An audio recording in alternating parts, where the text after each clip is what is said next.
वसुदेवसुतं देवं कंसचाणूरमर्दनं देवकी परमानंदं कृष्णं वंदे जगद्गुरुम्।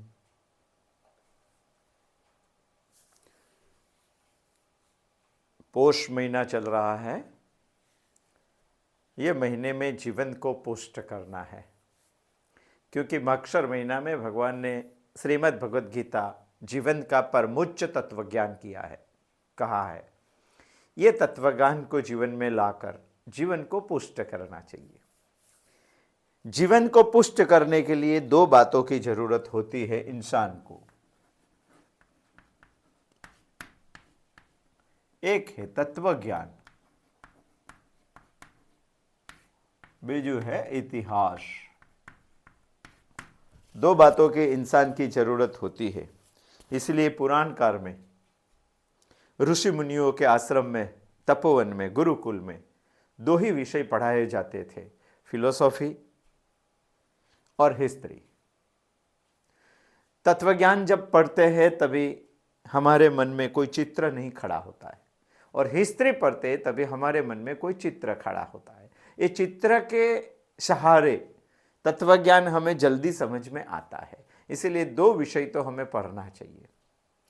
केनोपनिषद भी वैसे तो उनका प्रमुख विषय है ब्रह्म ज्ञान, यानी तत्वज्ञान, यानी जो तत्व मुझे इस सृष्टि में चला रहा है, सृष्टि को जो चला रहा है, वही तत्व को समझने की बात केनोपनिषद बता रहा है।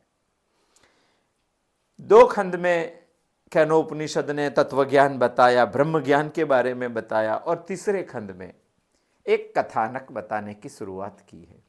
आज हम तीसरे खंड के चौथे या पांचवें दो मंत्र देखेंगे। कथानक है, इसीलिए थोड़ा फास्ट भी जाएंगे। कथानक है देव और असुर के संग्राम का। दोनों के बीच में युद्ध होता है, देवों का विजय होता है। हम समझते हैं कि देवों का विजय होता है। ये कथानक से हमें बहुत कुछ सीखने जैसी बात उसमें होती है, हमें समझनी चाहिए। उपनिषद कुछ अलग ढंग से हमें ये बात बता रहा है। तीसरे खंड की शुरुआत में उपनिषद ने बताया, ब्रह्म देवेभ्यो विचिज्ञे, ब्रह्म ने देवों के लिए विजय प्राप्त की। यदि हमें भी जीवन में कभी सफलता या विजय प्राप्त होती है तो हम भी ऐसा ही मानते हैं कि हमने विजय प्राप्त की।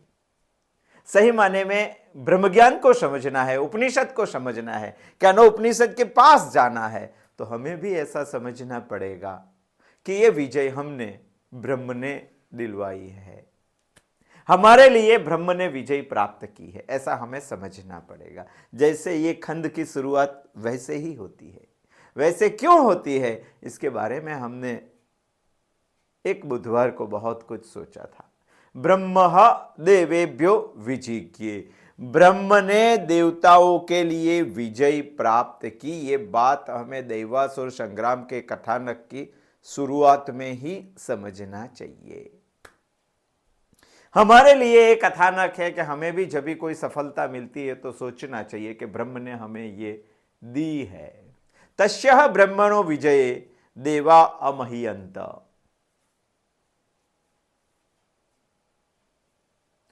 किंतु ब्रह्म ने जो देवताओं को विजय दिलवाई, उसमें देवताओं को अभिमान कर दिया, देवताओं ने अभिमान कर दिया। वैसा हमारा भी होता है। जब ब्रह्म हमें, ईश्वर हमें कोई विजय दिलवाता है तो वो विजय में हम भूल जाते हैं कि ये विजय ईश्वर ने दिलवाई है, और हम उसमें अभिमान कर देते हैं। देवों का भी ऐसा ही हुआ। तस्यः ब्रह्मणो विजये देवा अमह्यन्त। किंतु ये ब्रह्म के विजय में देवताओं ने अभिमान कर दिया, वो मिथ्याभिमान करने लगे। वैसे उनका विजय है ही नहीं, फिर भी देवताओं ऐसा समझने लगे कि विजय हमारा है, ऐसा अभिमान कर देते। तो एक संत वो समझने लगे, हम भी ऐसा ही समझते हैं। जब ब्रह्म हमें विजय देता है तो हम उसमें महिमावान बन जाते हैं, और ता एक संत देवताओं समझने लगे, हम भी ऐसा ही समझते हैं। अस्माकम एवाय ही विजय, अस्माकम एव एयम महिमेति। देवताओं क्या समझने लगे? वैसे तो ब्रह्म ने देवताओं के लिए विजय प्राप्त की, जो विजय ब्रह्म ने देवताओं को दी, उस विजय में देवताओं अभिमान करने लगे, मिथ्याभिमान करने, जो सही नहीं है वैसा अभिमान करने लगे। अभिमान होने के बाद वो समझने लगे, त एक क्षंता अस्माकम एवायम विजय, ये विजय तो हमारा ही है। अस्माकम एवायम महिमेति, ये महिमा तो हमारा ही है। उन्होंने ईश्वर की बादबाकी अपने जीवन में से कर दी। विजय प्राप्त होने के बाद जैसे देवताओं समझने लगे कि ये विजय तो हमारा ही है, ये महिमा तो हमारा ही है, ऐसे इस संसार का प्रत्येक इंसान यह भी जब उसको तत्वज्ञान पूरी तरह से समझ में नहीं आता है तब वो भी ऐसा समझने लगता है कि ये विजय मेरा है, ये महिमा मेरा है। मगर ईश्वर तो सर्वव्यापक है, ब्रह्म तो सर्वव्यापक है, हमारे अंदर भी है, देवताओं के अंदर भी है। देवताओं के अंदर क्या बात चल रही है वो ईश्वर को मालूम है, ब्रह्म को मालूम है। इसलिए आगे कहना उपनिषद बता रहा है, तत् एषाम विजज्ञौ, ब्रह्म ने ये बात जान ली। कौन सी बात? देवताओं के मन में जो हलचल चल रही थी वो ब्रह्म ने जान ली। तत् एषाम विजज्ञौ, अंदर जो हिलचाल चल रही थी, अंदर जो मिथ्याभिमान था वो ब्रह्म को मालूम पड़ गया। हमारे अंदर भी कुछ भी चलता है वो ईश्वर को मालूम होता है, ब्रह्म को मालूम होता है। हमें समझना चाहिए। जान गए। तत् एषाम विजज्ञौ तेभ्यः प्रादुर्बभूव तत् इदम यक्षम। देवताओं के अंदर क्या हिलचाल चल रही है वो ब्रह्म ने जान लिया। बाद में ब्रह्म देवताओं के सामने यक्ष के रूप में प्रकट हो गए। तत् एषाम विजज्ञौ, जान लिया बाद में। तेभ्यः प्रादुर्बभूव तत् इदम यक्षम, यक्ष के रूप में उनके सामने प्रकट हो गए। इतनी स्टोरी हमें देखी थी। ये स्टोरी के पीछे बहुत बड़ा गुदार्थ है, हमारे जीवन के ऊपर लेकर हमें उनको समझना चाहिए। किम इति न व्यजानत, किंतु देवताओं यक्ष के रूप में आया हुआ दिव्य पुरुष को जान नहीं पाए। किम इति न व्यजानतः, ये दिव्य यक्ष कौन है वो देवता जान नहीं पाए, पहचान नहीं पाए। यहां तक हम आए थे। बाद में ये देवताओं ने ठान लिया कि यक्ष को तो जानना ही पड़ेगा ये कौन है। इसीलिए इंद्र आदि देवों ने अग्नि को कहा, ते अग्निम अब्रुवन, इंद्र आदि देवों ने अग्नि से कहा, ते अग्निम अब्रुवन, क्या कहा? जात वेद एतात विजानिहि इदम यक्षम किम इति तथा इति। हे जात वेद, आप जाके मालूम कीजिए ये यक्ष कौन है। अग्नि ने बोला तथा इति तथा। अच्छा, मैं जाता हूं। यहां तक का संवाद हमने देखा था। कहां का देखा था? ब्रह्म ने देवताओं के लिए विजय प्राप्त की, मगर ब्रह्म की ये विजय से देवताओं में मिथ्याभिमान आ गया। देवताओं में जो मिथ्याभिमान आ गया, इसीलिए देवता ऐसा समझने लगे कि ये विजय तो हमारा ही है, ये महिमा तो हमारा ही है। देवताओं के मन में जो बात चल रही थी वो ब्रह्म ने जान लिया। तत् एषाम विजज्ञौ, जानकर तेभ्यः प्रादुर्बभूव तत् इदम यक्षम, यक्ष के रूप में देवताओं के सामने ब्रह्म प्रकट हो गया। किम इति न व्यजानत, देवताओं जान नहीं पाए ये यक्ष कौन है। इसीलिए इंद्र आदि देवों ने अग्नि से सूचना की, अग्नि से कहा, ते अग्निम अब्रुवन, अग्नि से इंद्र आदि देवों ने कहा, जात वेद एतत् विजानिहि इदम यक्षम किम इति तथा इति। ये यक्ष कौन है आप मालूम करके आज आइए, जांच कीजिए, कर कर आइए। हे जात वेदस। 2 सर्वनाम के बारे में ये मंत्र में बताया था हमने। चौथे मंत्र में 2 सर्वनाम के बारे में बताया था। 5वें मंत्र में, तीसरे मंत्र में ये दोनों सर्वनाम के बारे में हमने गत बुधवार को देखा था। अग्नि क्यों कहते हैं और जात वेदस क्यों कहते हैं? सभी को जन्म से जानने वाला ये अग्नि है, इसीलिए उनको जात वेदस कहा है। सबको जान सकता है, इसीलिए यक्ष को तो जान ही पाएगा। इसीलिए तो इंद्र आदि देवों ने अग्नि को पहले कहा सब देवों में से कि आप जांच कीजिए ये यक्ष कौन है। आगे क्या हुआ? चौथे मंत्र में तद अभ्यद्रवात, यक्ष के सामने जाके खड़ा हो गया अग्नि। अभी अद्रवत, अभी का मतलब होता जैसे कि सूर्याभिमुख, सूर्य के सामने, ऐसे अभी अद्रवत। तत् अभी अद्रवत, अग्नि ने, इंद्र आदि देवों ने कहा कि आप जांच कीजिए आइए ये यक्ष कौन है। इंद्र ने बोला अच्छा मैं जांच करके आता हूं। तभी अग्नि जाता है यक्ष के पास। तत् अभिद्रवात, अभ्यद्रवात, तम अभ्यवदत, मगर अग्नि कुछ बोल नहीं पाया क्योंकि यक्ष के पास तेज था और यक्ष के तेज में अग्नि तेजहीन हो गया और जाके खड़ा हुआ मगर बोल नहीं पाया, सिर्फ गया उनके पास, सामने जाके खड़ा हुआ। तत् अभ्यद्रवात, अग्नि जाके खड़ा हो गया, कुछ बोला नहीं। तम अभ्यवदत, वदत यानी कहना, अभिवदत यानी कहा। यक्ष ने अग्नि से कहा। वैसे तो अग्नि कुछ पूछने के लिए गया था, हमारी भी ऐसी ही स्थिति होती है। जब ब्रह्म हमें विजय देता है और हम खुद का विजय समझ लेते हैं और मिथ्याभिमान में राजते हैं, तो हम ऐसा समझने लगते हैं कि ये तो हमारा ही विजय है, हमारा ही महिमा है। ऐसा जब हमने समझ में आ गया तब ब्रह्म हमारे सामने आएंगे, फिर भी हम पहचान नहीं पाएंगे, बोल भी नहीं पाएंगे उनके सामने जाकर। अग्नि भी उनके सामने जाकर खड़ा हो गया। तत् अभ्यद्रवत तम अभिवदत, यक्ष ने अग्नि से पूछा। क्या पूछा? कहा असि इति अब्रवीत, तू कौन है? अग्नि यक्ष के पास गया, कुछ पूछा नहीं, तो यक्ष ने अग्नि से पूछा तू कौन है? कहा असि इति अब्रवीत, तो अग्नि ने प्रत्युत्तर दिया। बहुत सुनने जैसी बात है, हमें समझना भी पड़ेगा। क्या बता? अहम वै अग्नि ही, मैं अग्नि हूं। अहम वै अग्नि ही, मैं अग्नि हूं। अस्मि इति अहम वै जात वेदाः अस्ति इति, सारे विश्व में, सारे संसार में मैं जात वेद नाम से प्रचलित हूं, प्रसिद्ध हूं। ऐसा अग्नि ने प्रत्युत्तर दिया। यक्ष के सामने जाके खड़ा हो गया। यक्ष ने प्रश्न पूछा तू कौन है, और अग्नि ने प्रत्युत्तर दे दिया अहम वै अग्नि ही अस्ति इति अहम वै जात वेदः अस्मि इति, मैं अग्नि हूं और मैं सारे संसार में, पृथ्वी पर जात वेद के नाम से प्रसिद्ध हूं। ऐसा अग्नि ने यक्ष को प्रत्युत्तर दिया। यानी अग्नि ने खुद के दो विशेषण बताए, अग्नि और जात वेदा,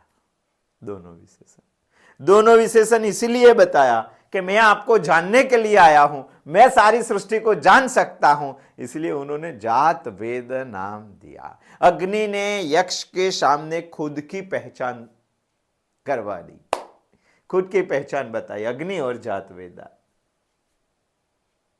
प्रश्न हमें यह खड़ा होता है कि क्या ब्रह्म सर्वज्ञ नहीं है?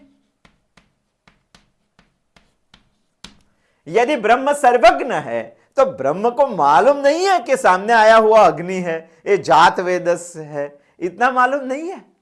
फिर भी यक्ष ने तत् अभ्यद्रवत अग्नि को क्यों पूछा? कहा असि इति, आप कौन है, ऐसा क्यों पूछा? क्योंकि ब्रह्म तो सर्वज्ञ है, ब्रह्म यानी यक्ष के रूप में आया है और यक्ष तो सर्वज्ञ है। यदि सर्वज्ञ है तो उसको अग्नि कौन है वो तो मालूम है। फिर भी ब्रह्म ने, यक्ष ने अग्नि को क्यों पूछा? कहा असि इति अब्रवीत, कहा कि आप कौन है, ऐसा क्यों पूछा? समझने जैसी बात है। वैसे तो अग्नि पूछने के लिए गया था, मगर वो तेजहीन हो गया यक्ष का तेज देखकर, खड़ा हुआ कुछ पूछ नहीं पाया। और यक्ष ने सामने से पूछ लिया कि आप कौन हैं। उन्होंने बताया कि मैं अग्नि हूं, मैं जातवेदस हूं। ऐसा क्यों पूछा? अग्नि जो सामने आके खड़ा है उसमें दो उपाधि है, एक है अग्नि, दूसरा है जातवेद। और दोनों उपाधि यदि हम में होगी, कोई भी उपाधि हम में होगी, तो हमारे पास नहीं, हमारे अंदर ब्रह्म है, फिर भी हम ब्रह्म को जान नहीं पाएंगे, जैसी स्थिति अग्नि की हुई है। और अग्नि में जो उपाधि है वो यक्ष उनके मुंह से बुलवाना चाहता था, इसीलिए ब्रह्म ने उनको पूछा, कहा असि इति अब्रवीत, आप कौन हैं? इसीलिए यक्ष ने पूछा।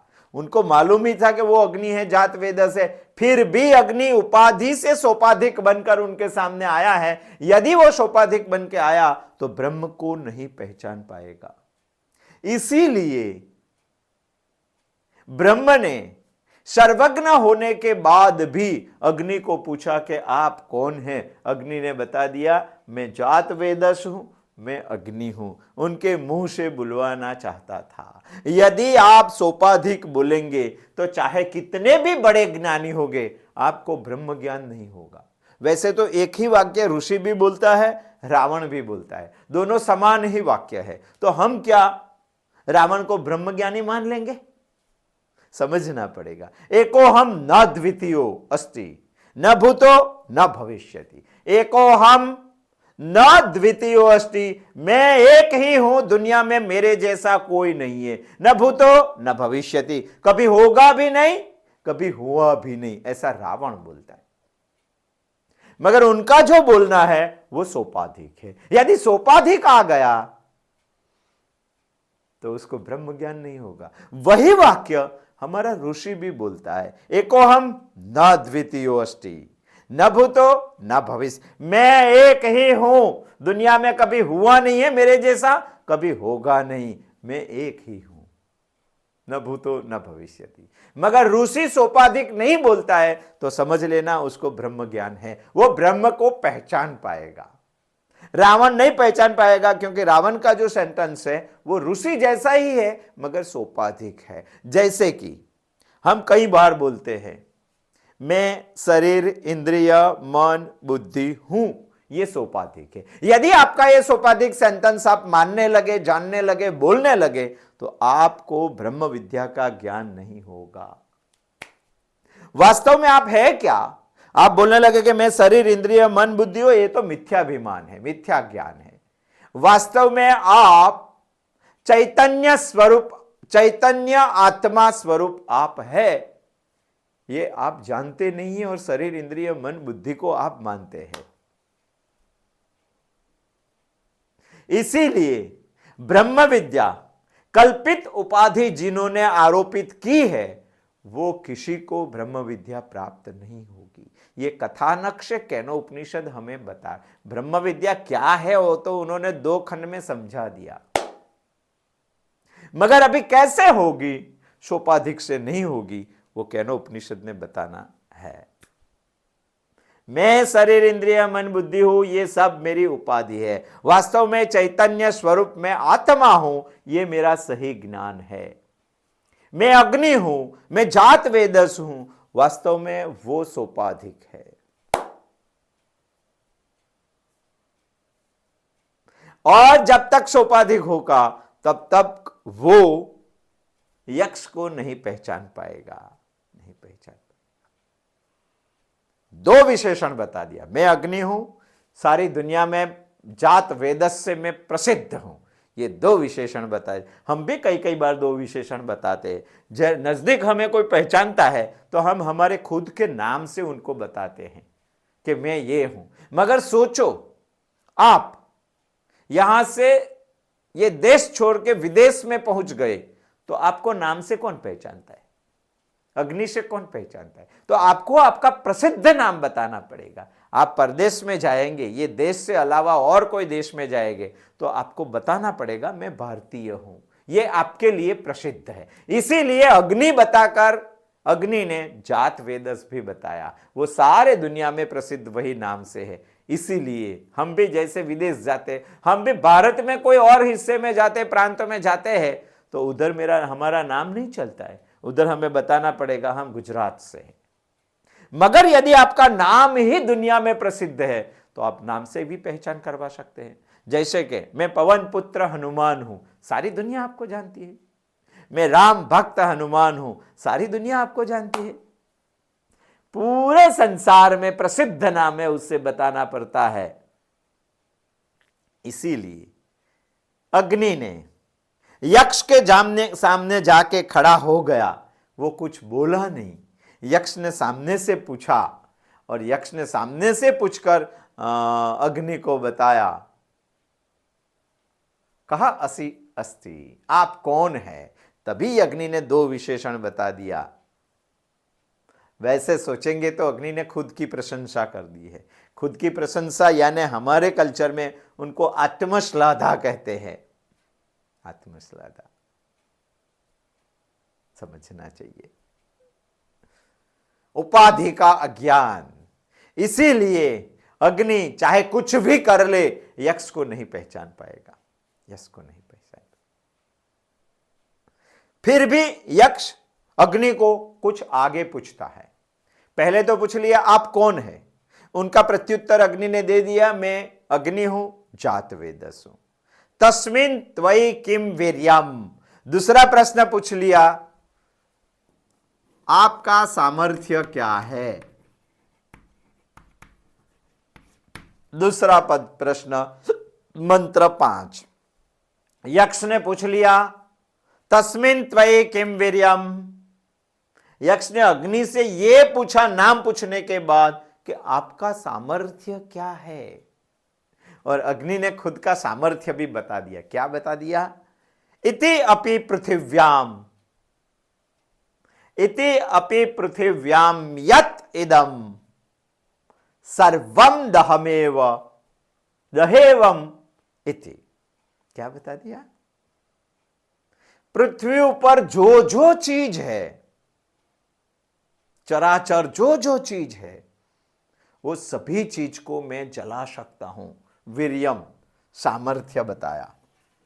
दो बात अग्नि ने यक्ष को बताया, खुद की पहचान बता दी और खुद का सामर्थ्य बताया। खुद के सामर्थ्य में उन्होंने बताया अति अपि पृथिव्याम यत् इदम सर्वम दहेवम इति। पृथ्वी पर जो जो जंगम और स्थावर चीज है वो सबको मैं जला सकता हूं। बहुत बड़ा सामर्थ्य। ये सामर्थ्य बताने भी अग्नि भूल गया कि वही सामर्थ्य में ईश्वर का हाथ है। हम भी कई बार भूल जाता है, ये तो मैंने किया, मुझसे हुआ, मैं नहीं होता तो ये होता ही नहीं। अग्नि जैसा ही हम बन जाते, भूल जाते हैं कि हमारे में जो सामर्थ्य है उसमें ईश्वर की भी शक्ति समाई हुई है, नहीं तो हम में सामर्थ्य नहीं होता। अग्नि ने भी किम वीर्यम का प्रत्युत्तर दे दिया। सारी पृथ्वी ऊपर जो जंगम और स्थावर है, सारी पृथ्वी ऊपर जो चराचर है, वो सबको मैं जला सकता हूं। पृथ्वी तो लक्षणात्मक बात बताई है, बाकी अंतरिक्ष में भी जो चीज है वो अग्नि जला सकता है। बहुत बड़ा सामर्थ्य है अग्नि में, अग्नि के अंदर, उसका हम विरोध नहीं कर सकते। उन्होंने गलत बात भी नहीं बताई, मगर उपाधि के सहित सभी सामर्थ्यों को खुद का बना लिया उन्होंने। ये बहुत बड़ी, अस्माकम एवायम विजय, अस्माकम एवायम महीयते। ये विजय हमारा ही है, ये विजय, ये महिमा हमारी ही है, ऐसा अग्नि ने बता दिया। मुझ में सामर्थ्य है, पूरी पृथ्वी को जलाने की ताकत मुझ में है। अंतरिक्ष को भी जला सकता है अग्नि, अंतरिक्ष को। ये बात सोचनी चाहिए। आगे छठे मंत्र में भी कुछ बहुत बड़ी बात आगे कैनोपनिषद बता रहे। हम यहां तक का कथानक इस बार सुना है, आगे का भी सुनेंगे। फिलॉसफी ब्रह्म ज्ञान हमें समझाना है और ब्रह्म ज्ञान का बहुत स्पष्टीकरण करना है, इसलिए कैनोपनिषद हमें कथानक बता रहा है। देव, असुर, संग्राम का कथानक। हम ऐसा मानते हैं कि देव और असुरों के संग्राम में देवों का विजय हुआ, मगर उपनिषद हमें कुछ अलग ढंग से बताना चाहता है। ब्रह्म ने देवों के लिए विजय प्राप्त की।